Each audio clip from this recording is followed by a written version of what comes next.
wanted to welcome you to my first full podcast, Plus One with Minxie. First, I want to start off by saying thank you guys so much for the amazing feedback on my trailer. Um, I appreciate you guys so much. Now, I will say this, I had recorded almost 30 minutes into a different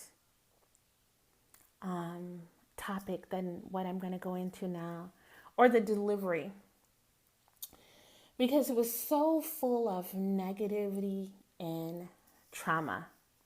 And I don't want to let that derail what I hope to accomplish here for myself and a positive contribution in some ways to the people that are listening.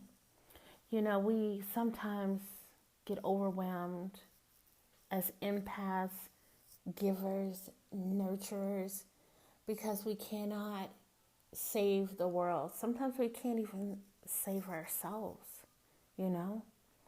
But I believe that we can make a difference to just one person, even if that's in your own life. Then that is mighty. And that's something I want to start doing. I really, really put so much pressure and obligation on myself to be a world healer, and that is not possible, okay? We cannot have good without evil. We cannot have gratitude, without loss. We cannot have love without hate. And so I think the important message is that we can make some difference. There's no such thing as a small difference. And that's what I want to do. And I think a lot of that has to start with myself.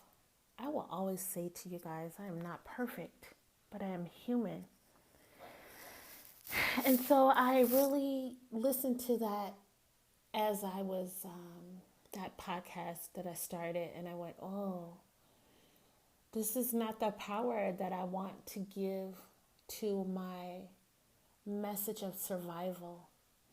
Now, obviously, as this journey goes on, you're going to hear things, you're going to learn things that I have not shared with anybody.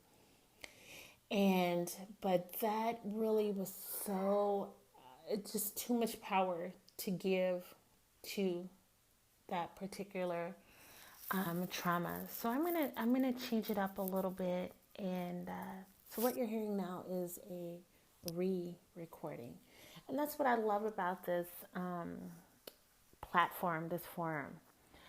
But I do want to thank you guys. I do want to make sure that I remind you that if you want to send in a show topic, maybe, or anything, you can message me on TikTok, Clapper, Facebook. You can contact me. There's so many platforms, and I will respond, I will respond, because that is something that I want to be able to do, is to allow positive access. I do live a very, very, very introverted life, guys. Bear with me. I'm a little, because I had talked about 20 minutes into the last podcast. So one of the things that I wanted to discuss today, and I will say this, it will be different every night. Sometimes you'll be on a solo journey with me, and sometimes I will cross paths with beautiful, amazing people, or stories that I want to share with you guys from people in my life that may not always be a positive experience that I had, but it could be a learning experience for other people going through the situations, the relationships, the trauma, the healing, that maybe I had to share with that person. So I will say I will be having a guest on my next podcast.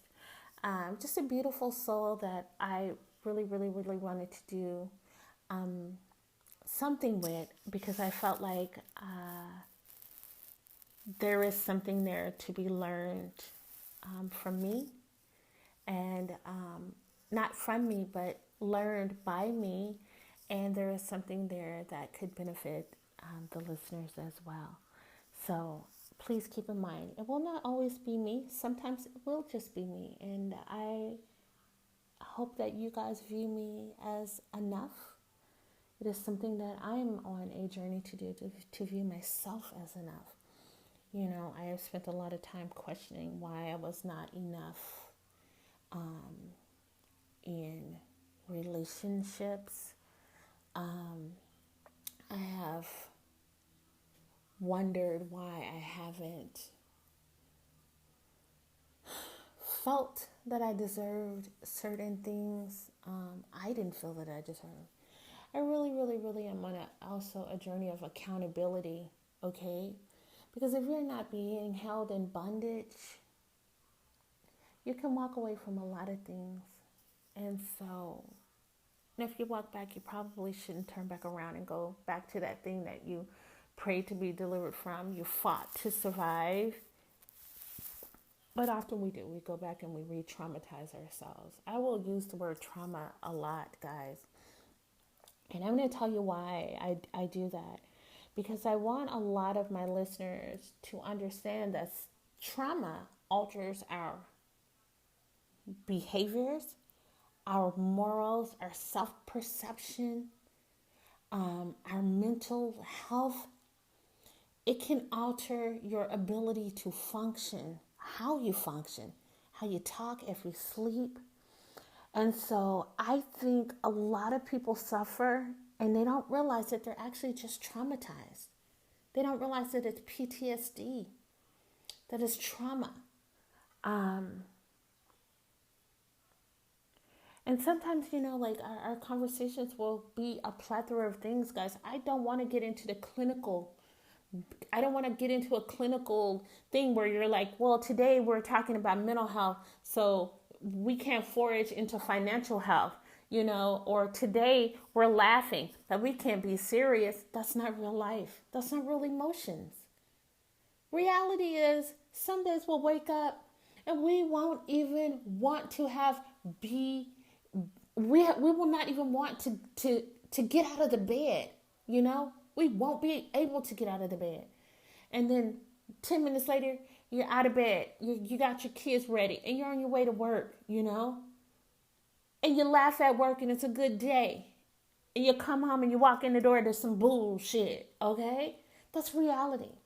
So I cannot deliver anything to you. Listen, y'all, I was like, oh, I'm going to have a show topic. I can't do that. I can't do that.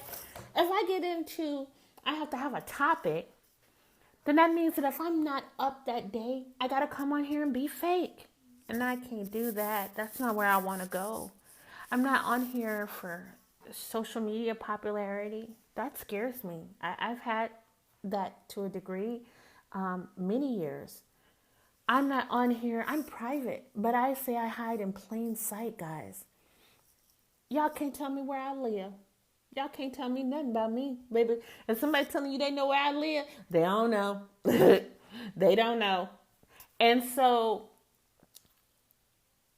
I don't want that. I want to be able to be a real human being, like Pinocchio. Like, bitch, I'm trying to be a real boy here. You know what I'm saying? You remember Pinocchio said, man, Geppetto, I don't want to be no puppet. I don't want to be a puppet. Do y'all hear that? I don't want to be a puppet. I want to be a real boy. Girl, whatever. You know? So I really, really, really, that's just where I'm going to have to go with this, guys. I will have guests on because these are people who have impacted my life or who have a beautiful energy. Sometimes it'll be somebody willing to come on and discuss trauma, the trauma that they've caused. And sometimes it's going to be me bringing somebody on to honestly begin a thing of accountability for me. I have a lot of guilt, you know. I've been a very kind person most of my life. But there are things that I've done that I'm really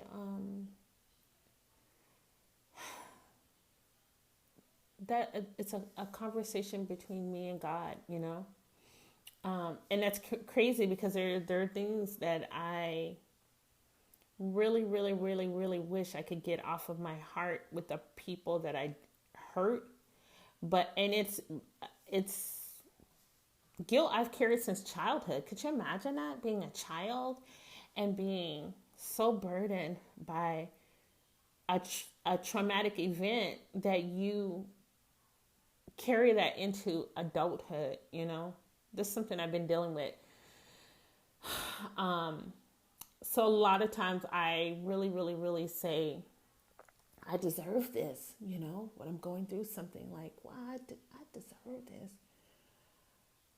And then there's been times where I went, wow, God, like, I'm really being still punished for mistakes of my childhood. And there are things that will happen in your life that you will cause that you can't fix, you know. You can't fix it. You can't fix it. It will be a conversation that you have to have with your higher power. If you don't believe in a higher power, honestly, I don't even know that you would be able to get past those points, because if you don't believe in a higher power, then who would you ask for forgiveness? Now, I'm not saying they have to believe in anything. I'm saying that there are things that will happen and there are burdens that you have because there are things that you caused that will burden you for the rest of your life, you know. And if you can't lay that burden down at your faith, it will be a hard journey. So that is one of the things that I live with and deal with. And I share that with you guys because as time goes on, it will explain some of the relationships I've had where I believe that it was just self-punishment, you know. And I'm going to say some stuff that may not be politically correct, but I think it needs to be said, you know. I believe, I know like some people say you're born with your sexuality. I don't agree with that, honestly. I think your sexuality, your self-image is shaped by real life experiences.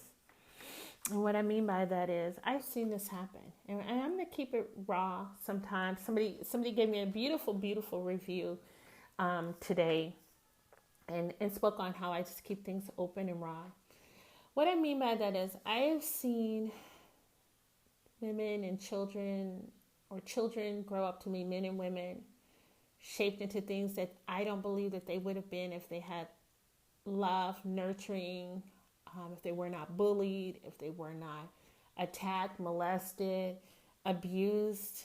I've seen the effects of that. I've experienced the effects of it. I'll give an example. I have a lot of friends, a lot of female friends who are bi or lesbians, and they talk to me. I don't know. People just talk to me.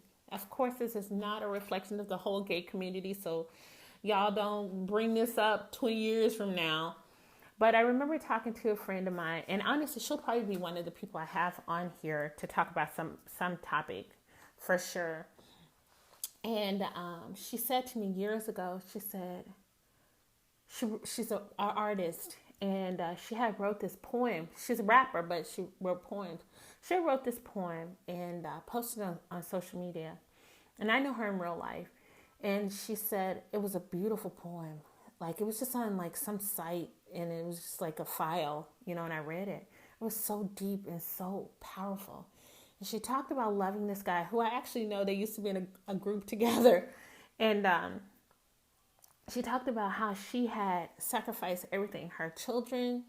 She talked about how she was never enough for him. I'm going to ask her she still has that poem. She wrote it, but it's been a long time. And she talked about how she was never enough and how she did things she never would have done.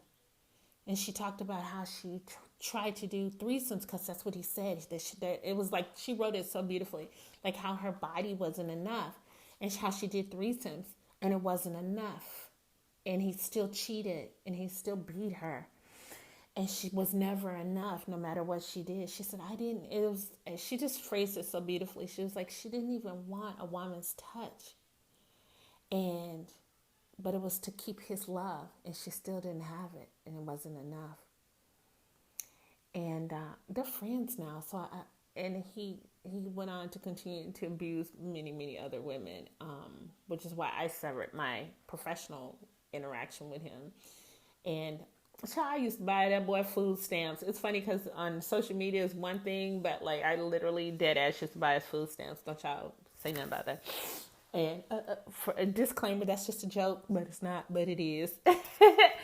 And a few years ago, she married a woman. And I really took a little issue with that because she allowed her trauma to alter her sexuality. Listen to what I'm saying, y'all. She let her trauma.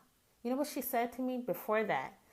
I said, and it wasn't even like, it was when she started dating the girl that she married. And she said, I am so tired of men because they were always abusing me and degrading me. And she's a soldier. And if you're listening to this, I love you so much because she is a supporter. She is an amazing, amazing, amazing supporter. And we support each other through health journeys, everything. So if you're listening to this, I will respect your privacy. And I love you. And the story that I'm sharing is because I want us to be able to save other Black girls and Black women from some of the things that we went through in just trying to fulfill a greater destiny, which is to love a Black man, So I know what you went through, and I love you, and I know you're my supporter. So I know eventually you will hear this. It just kind of hit me, and but I remember thinking, wow, like.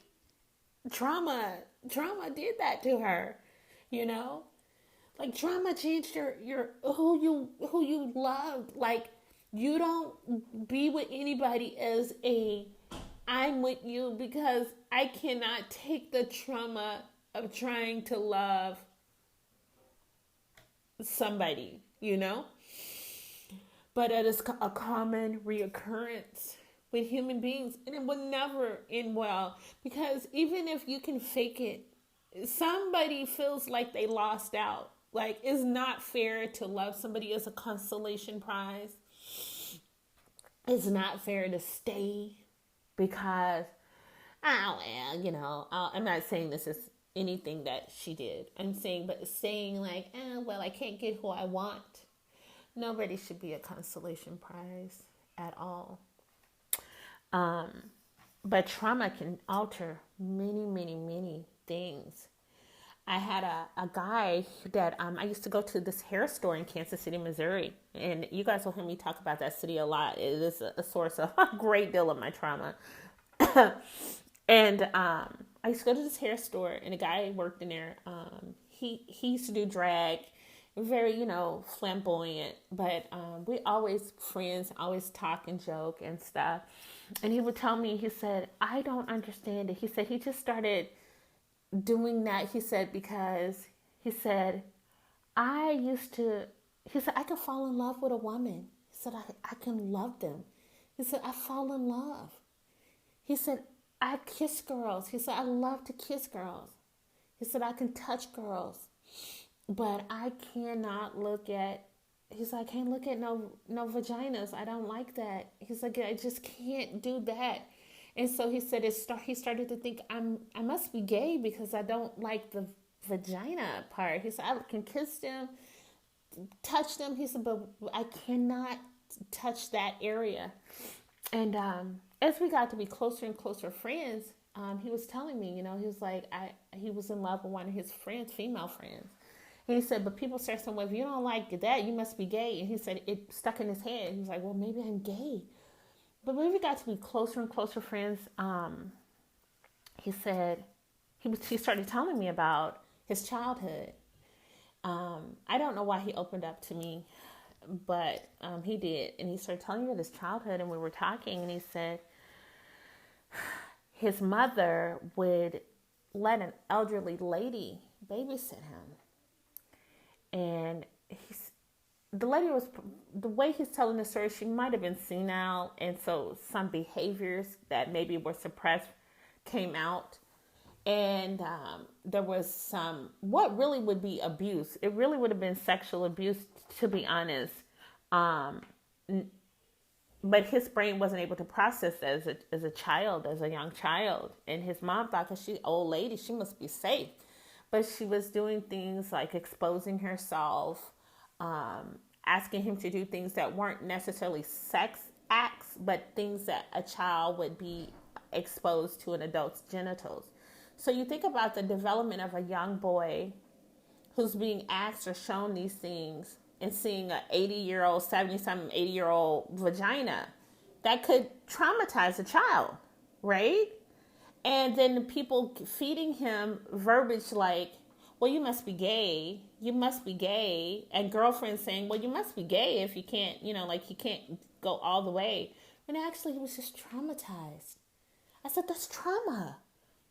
And a 70, 80-year-old woman's body is not the first nude body you're going to want to see, especially as a little child. And that could be traumatic, And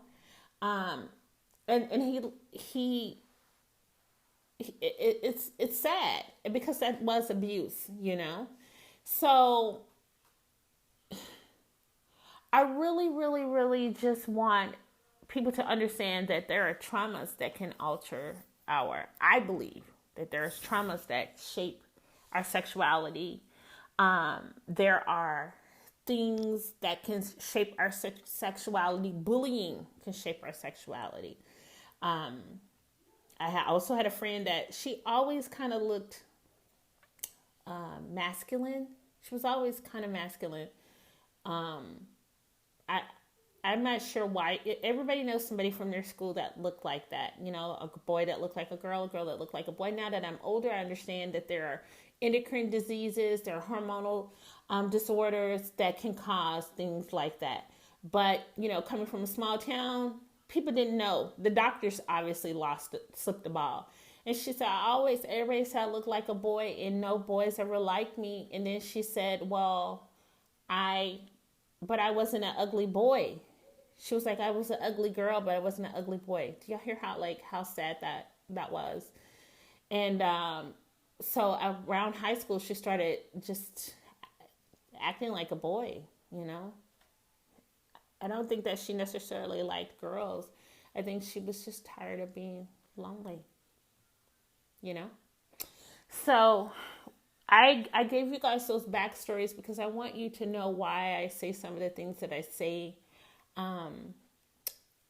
So when I say things like your sexuality can be altered by trauma, it's because I want to have a discussion on things like consent, the epidemic of child molestation, grooming of boys. I wanted to have discussions that raise awareness on this, and I also want to educate my male and female, men can be assaulted too, listeners, because I want you guys to understand consent is everything. I also want to educate you on things that you can do to keep your children safe, and also instill healthy boundaries with them, So a lot of times I will clarify things. So when I say that it's not coming from a place of homophobia, it's not coming from a place of bigotry, hate speech, anything is coming from my own personal experiences and observations, nothing more, nothing less. It is just my experiences, okay? That's it. So, I really, really, really, and I say really, really, really a lot. That's my transition word, literally too. That's my transition word. Um, and is my go-to since like age 10. But I want you guys to just bear with me as I work it out and what my purpose is going to be here. Sometimes, you know what, I'm just fun. You know what I mean? Y'all know that I be cracking jokes. I know how to have fun. Listen, baby, y'all used to pay me good money to come and have fun at the JMP Just Mix It Productions with the JMP girls, all that. My own DJ, all that, baby. Y'all used to pay to come out and kick it with me at the hottest clubs. So I know how to have a good time. And sometimes I'm going to be out here in that mood, in that zone. And it will be a journey, guys. So I just wanted to have a discussion on how trauma can affect a lot of things, not only just our sexualities. Let's talk about trauma affecting our physical health. Trauma. Trauma is a blanket word for me for stress, abuse, seeing things that you really shouldn't have seen, financial difficulties, battling homelessness, health issues, mental health, addiction. All of those are traumas. Self-induced traumas sometimes, and sometimes externally induced traumas, but trauma nonetheless. You literally can have trauma and even suffer PTSD from losing everything that you have, your material wealth. Let's talk about how it affects our bodies. I didn't understand it at first. I internalized everything. I felt a lot of guilt, like things could happen to me or in front of me, and I would just move on because I didn't want any other people to feel uncomfortable in my discomfort. But we are humans, and the people that should be in your life will allow you to feel uncomfortable. They'll allow you to cry. Baby, listen, now where I'm at, you cry all day, baby. We're going to cry. We're going to cry till them tears dry up over here. If I feel safe enough to have you in my life, you're safe enough to be to have me in your life, okay? But trauma can alter so many things. And again, I'm using it as a blanket term right now for the sake of this time. It will cause your hair to fall out. It will cause your weight to go up or down. It'll affect your speech, your sleep. Do you guys? It'll affect your libido. Might make it worse. Might make it more. It'll affect your parenting, your patience. I struggle. I do have a clinical diagnosis of PTSD, and now I suffer from complex post-traumatic stress disorder. That is continual trauma. So the effects of continual trauma. Some people have a one-time event that traumatizes them for life, like attempted abduction, seeing someone murdered. I am not minimizing those at all, at all. It is horrible. And some people have continual trauma. That means something's always going wrong. People who have been in an abusive relationship, continual trauma. Children who have been abused, continual trauma. People who work in certain lines of work like military, first responders, continual trauma.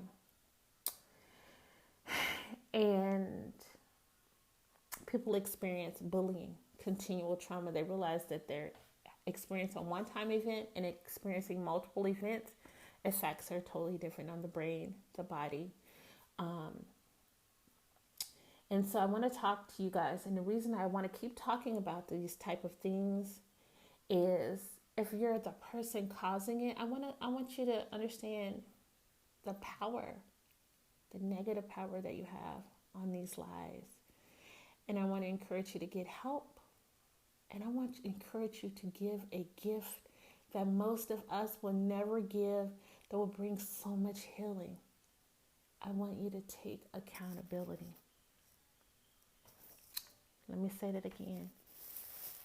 If you are one of the people that have inflicted things like sexual assault, child molesting,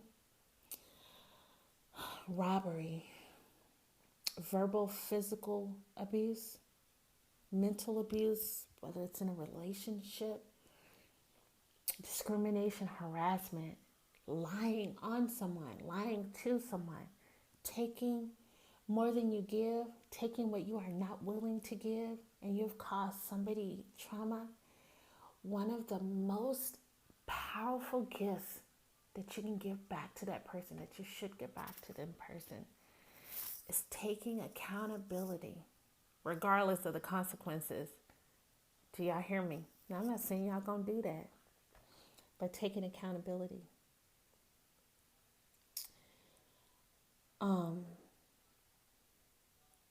I don't know if anybody listening will do that, but if you have hurt someone, if you have caused physical, mental, emotional hurt to someone or multiple people, and you're on a path to forgiveness, enlightenment, spirituality, humanity, and you're listening to me now, give them that gift. It's the holiday times. Give them that gift. Give them that gift. Even just acknowledging, accepting that you caused that pain, that hurt. You might not give forgiveness, but you might get cussed out. Shit, you might get shot at. But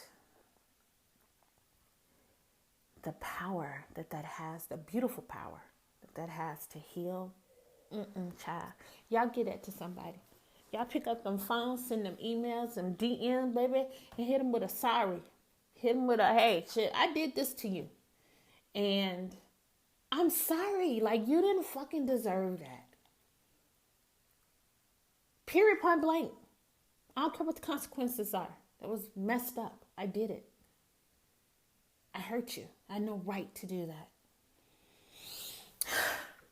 And if you're listening and you're one of those people that have been harmed in this way, and you're waiting for this call, this email, this DM, this conversation, and them to turn themselves in, and it don't happen,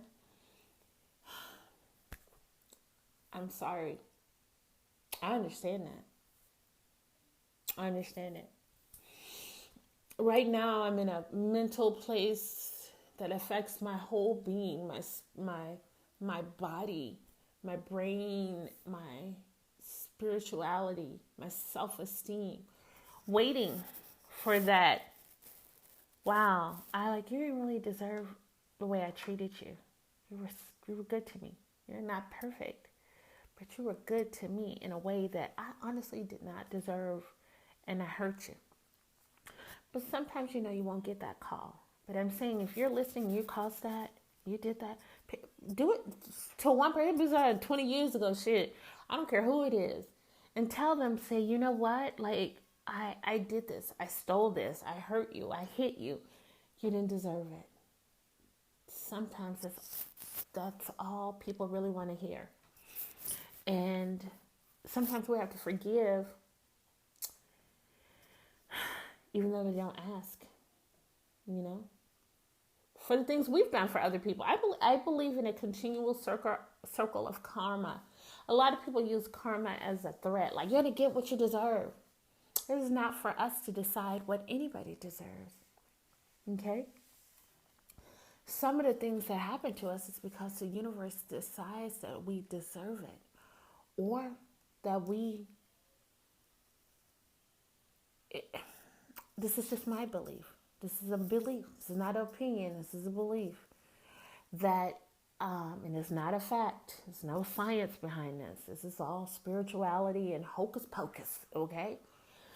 I believe that there are things, that this world is a temporary place. And I believe that for some of us, there will be no heaven on earth. There will be hell on earth. because that is the challenge, okay? Faith is not when things are going well and you believe, okay? Faith is not when you are not being hurt, harmed, tested, and you believe. It's easy for anybody, I imagine, because I don't know firsthand, to believe when everything is going great, you know? It's all sprinkles and butterflies and unicorns. It's great. I believe that real faith is tested when you have no reason to believe. When you cry out to God, to Jehovah, to Allah, to Rumpelstiltskin, whatever floats your boat over here, arose by any other name should smell as sweet. And that's to say that, in my belief, a higher power existed before we even had English words. So a name don't mean nothing to me. Okay? Y'all hear me? A name is man-made. The names in the books carved on them walls, they're just somebody came up with.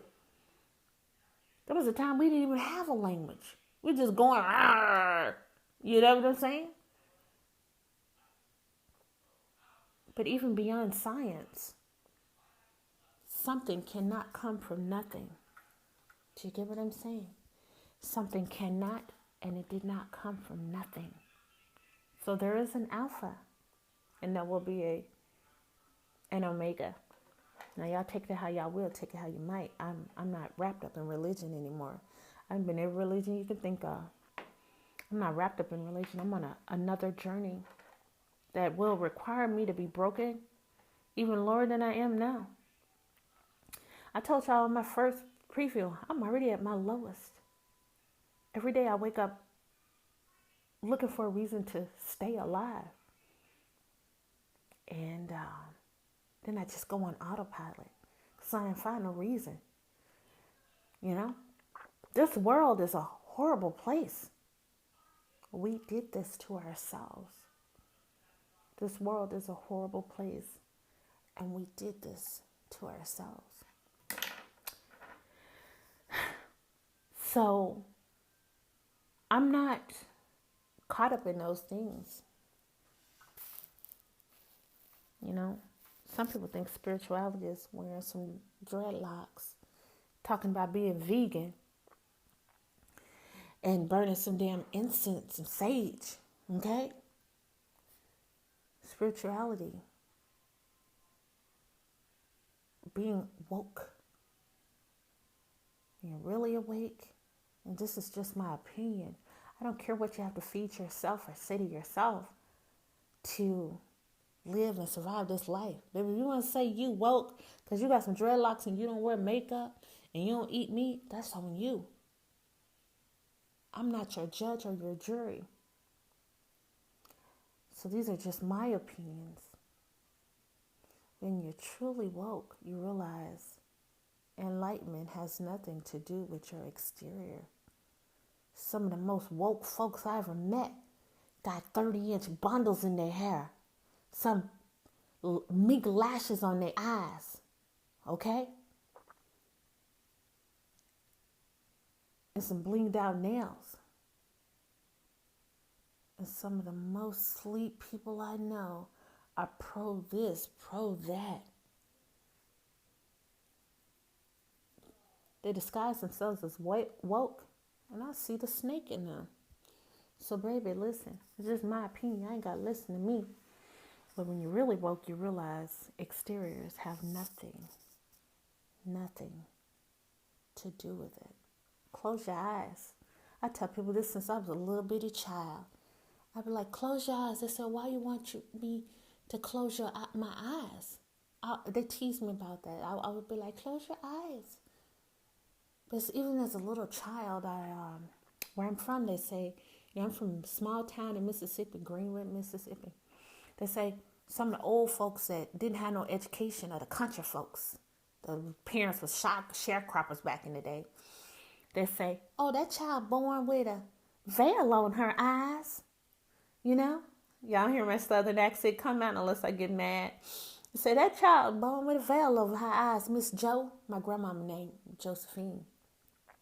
They call her Miss Joe. She passed away. I found my grandmother dead at 14 years old. That's a source of trauma for me because I loved her, and nobody thought that would be traumatic to a child. Now we realize the child would have probably needed therapy. That altered me. So those are things I'll talk about too. There are a lot of things I will share with you guys because this is my therapy. This is me stripping away my flesh. This is me closing your eyes so that you can see me and so that I can see who you were. As a little girl, I tell people to close their eyes so I could see them. Because even then I could see into souls.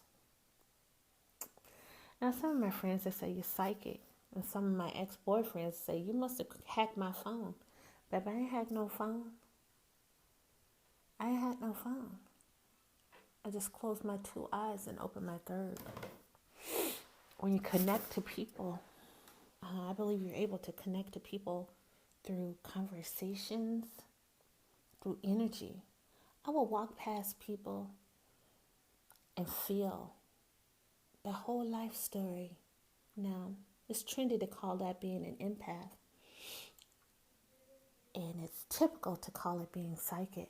I don't know what it is. But I'm embracing it now. It has shown me things. You know, I'll always say, I grew up in the projects. I grew up in the suburbs.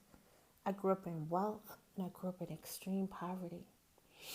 And I tell people, I said, baby, listen, I ain't never been gay and goofy. If I meet you, my body scans your soul. I know who you are. But I choose to have hope that what I saw will be altered. I ain't never got game. I just chose to love, befriend, and keep my guard up. But I would be able to just talk to someone as a little child, and I would see things, and it helped keep me safe. And when it didn't keep me safe was because I was with people who should have kept me safe. And I will talk about that too.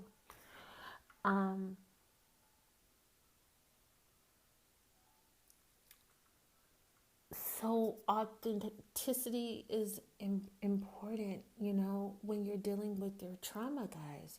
When you're dealing with trauma, it will affect so many things. Your memory, it will affect just your whole state of being and cause serious health issues like autoimmune disease being triggered, stroke, high blood pressure, diabetes, fibroids, impotence, like even certain forms of cancer. So trauma is very, very, very, very powerful. And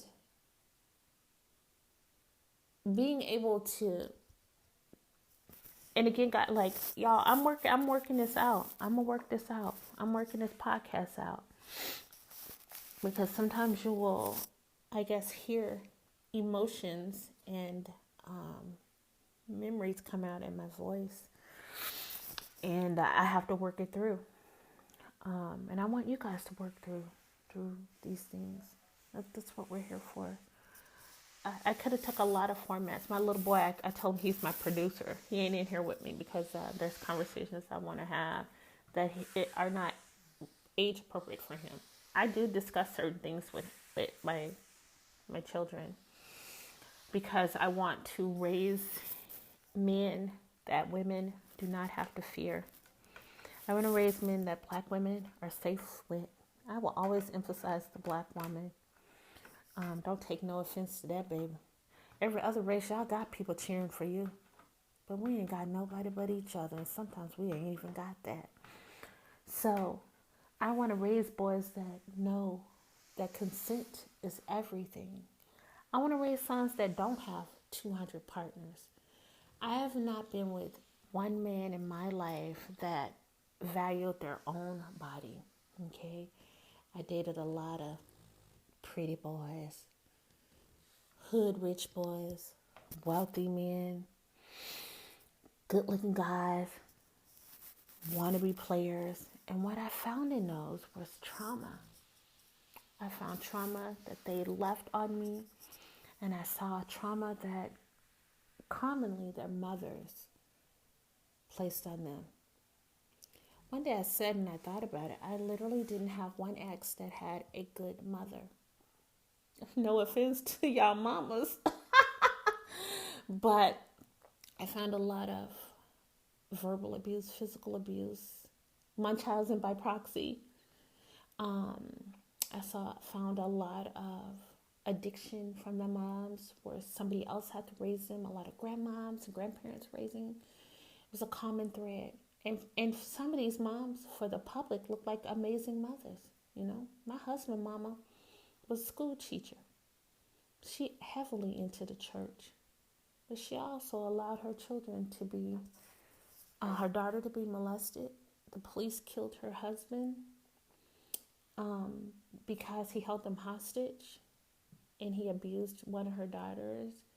And my husband was put out on the street at 14 because she married another man, and he was abusing all of her children. They all left home between the ages of like 14 and like 16. But if y'all knew who she was, y'all be like, well, if you're from that city, you're like, oh, she's such a nice lady. No, but she always chose men over her children. And the child was on the streets raising himself. And me as an empath, me as a broken human being, of course I would be a magnet for a person like that. Me as a lover and a nurturer would be a magnet for a broken man. And I've been magnets for a lot of broken men. Especially black men are my kryptonite, and they are my weakness, because I have felt since I was a child that my destiny was to love a black man and to bring massive amounts of healing and unity to my people. So I don't feel like I've met my destiny. But in that, I guess I didn't realize that for that to work, they would have to love me. And I'm not talking about in words. Listen, baby, let me tell y'all, I ain't never been with a man that didn't tell me he loved me within the first week. I already met his mama. As I got older and we all started having children, I met their kids, their baby mama, their cousin, their best friend, their daddy. I usually get an engagement by the second week, third week. I get a couple rings here and there. So, but love is not just words. They fell in love with the being. They fell in love with me being a nurturer, a giver, always giving, freak, smart, artistic, talented. Listen, I'm stepping into my light. I don't want to dim my light no more, you know? But then when I wasn't perfect, when I had a question, like, hey, well, why did you do that? When I was not perfect, when I was weak, when I said, hey, I need you, that was the problem. Because when you love an image that you created yourself, because I didn't create no image, that was really me. But weak is also me. Strong is also me. Broke is also me. You know what I'm saying? Hustling is also me. Being funny also me. Sweatpants and hair and ponytail, me. Red bottoms is me. Out on the street in the gutter with the homeless is me. When you did not allow a human being to be everything that they are, good, bad, ugly, beautiful, excitement, boring, plain, funny, broken, strong, then that's abuse. That is trauma. I'm not perfect, but I am human. So I definitely have been a conduit for men like this, even if they come disguised as success. Trauma can alter us in many ways, guys.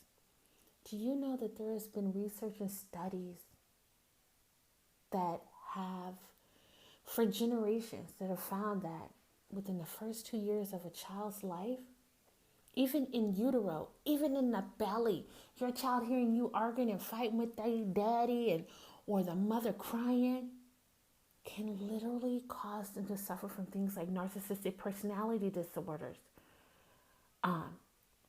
They would see a connection in things like bipolar disorder. In utero, you can destroy your child. In utero, it can destroy your child. Okay? If you're in an abusive relationship, you're pregnant. If you're doing drugs and you're pregnant, y'all better stop that shit.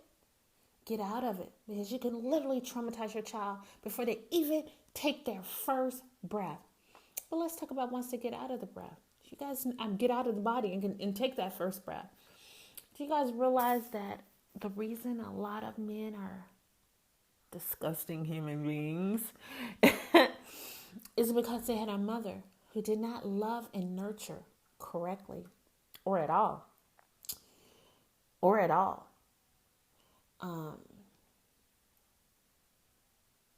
That's sad. But now don't use that. Don't let that guilt you into staying in no traumatic relationship. But you can't fix a lifetime by sacrificing your life, okay? But sometimes because a mother her trauma reflects onto her son, especially in the Black community, especially in our community. Let's take some accountability. We have the lowest expectation for our men. Okay? We're supposed to stand by our men. If we call the police, we did something wrong. If we ask for child support, we ain't doing right. We putting them in the system. Do y'all realize that the average Black child in the United States of America, I used to work for the ACF, so I know this statistic. This is fact. This ain't no plate. The average Black child gets less, listen to me guys, less than $12 in child support. The average child support is $50. The more children a man has, the less child support he pays. Most states will not garnish more than 15% of your income. 50% of your income. Now that sounds like a lot, but you realize that is just a one-time payment. And so when you guys hear, guys, I got to pay all this. No, they just behind. They pay in arrears. They probably already got prosecuted on the state level is why. So a lot of the women, mothers, they're enablers. I don't want to raise my sons like that. I want to raise sons that will not traumatize Black women. I want them to understand no means no. I want them to develop sexually at the right age. My baby's so innocent. Y'all, most little boys at his age, he 11 years old, already trying to be managed. This boy want to play Roblox, read his little books, draw on his sketch pad, and I'm trying to protect that innocent as long as I can, okay? I want him to have a normal relationship. I want him to hold a girl's hand on his first date. I want her to ask if we can give her a kiss at the end of the night, okay? I want him to fall in love when he's 18. I want him to ask for a girl's hand in marriage when he has his degree, his bank account looking right. I want my daughter-in-law to be able to stay at home while she's pregnant if she wants to. Okay? I want my grandchildren to have both parents. I told her, I said, I don't want no kids bought. I don't want y'all buy me no kids. I want no surrogate. I don't want all that. I want my grandkid come out the oven. I tease it. That's how I talk to them, on baby terms. But I want him to have healthy relationships. He has not seen me loved correctly at all. But he has not seen me loved incorrectly. Let me explain that to you guys. I've gone through great pains to make sure my children have not seen abuse. I ain't been abused. I have not been physically abused. I'm crazy. Listen, baby, I wish somebody would put their hands on me, but it's about to be, I ain't fighting. I'm about to cut some gas lines. Listen, cut your brake line. You about to get an air bubble injected into your arm. You're not, no, I don't do all that. Don't y'all do that. Nah, I'm telling y'all to do that. I'm just saying, ain't nobody about to do that. I've gone through many, many types of abuse, but physical abuse I have not suffered. So when you guys hear me talking about abuse, I'm talking about mental abuse, which is just as traumatic. Financial abuse, verbal abuse. But my children have not witnessed any of that. It's important to have your own when you're dating and single or you're divorced, whatever it may be. They have not had somebody, and I have had to draw some boundaries now. Listen, you can't tell my kids nothing unless you are playing that role. You want to be here. I respected my stepfathers. My mom married 3 times. I had amazing stepfathers as far as they definitely didn't abuse me, always appropriate relationships, and they were definitely providers. My mom was provider. My mom was pretty successful most of our lives, and but they were protectors and very loving and nurturing to me, honestly. Very appropriate relationships. And so I'm thankful to the universe and to, having them in my life as a now I'm going to say a substitute, much better to my father, who was absent after my parents' divorce. My parents were married for about 16 years, 17 years. And we'll talk about that too. We'll talk about that later. So, but I had great stepfathers. I had two, I say 2.5 stepfathers. One, they didn't make it down the altar, but they were together for years. And that was my stepdad when I went off to college. So, but always loving and nurturing. I learned a lot from them. So very good specimens of Black men as far as to a child. Maybe not in the relationship, but for me. So just to clarify that, anytime you guys hear me speaking of abuse, it definitely did not come from my stepdads. Did not. Great stepdad. My mom was pretty good that way.